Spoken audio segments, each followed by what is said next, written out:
Okay, as I said, I'm not going to do a big overview of the rules and how to play Catacombs with this review because of the fact that I've done a review of Catacombs. Admittedly, it was written, as I said already, but there's other ones out there. So I will show you, however, some of the new wrinkles and the stuff that you get with this cool expansion. First, you get a big, giant bag of new monsters and stuff, and you know, this is the standard. You're not going to notice any difference from the original bag. This is my original bag from Catacombs, and this is the second edition. It's still the exact same size, exact same kind of stuff, exact same artwork.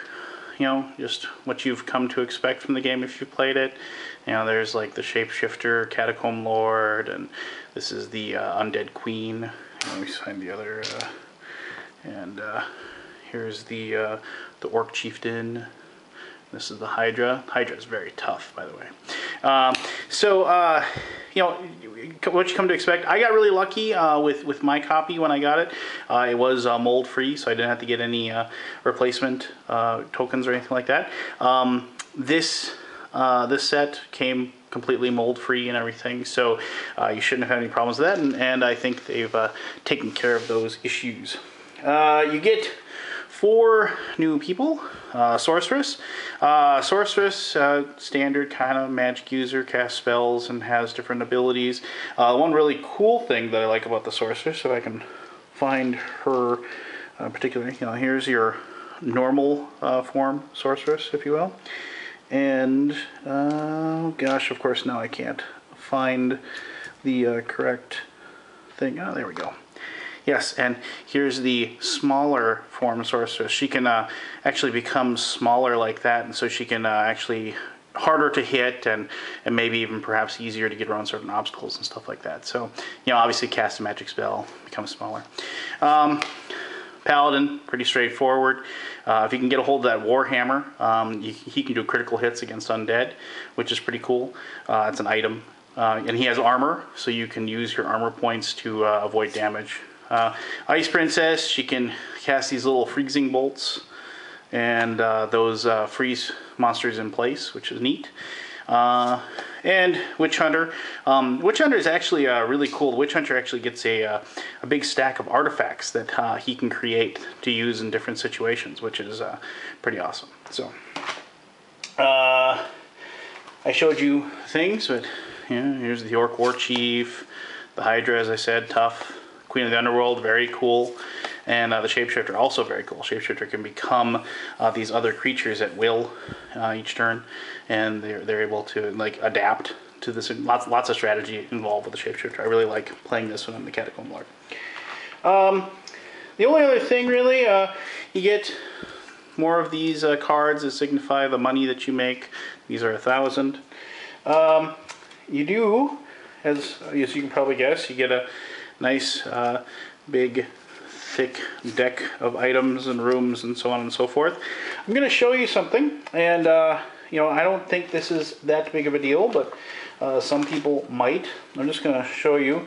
This is a card from the original that I have, and let me find another creature card or something to represent. Here's and here's a card from the expansion. All right, you're not gonna be able to see this, and maybe if I tilt a little bit towards the light, but you probably won't.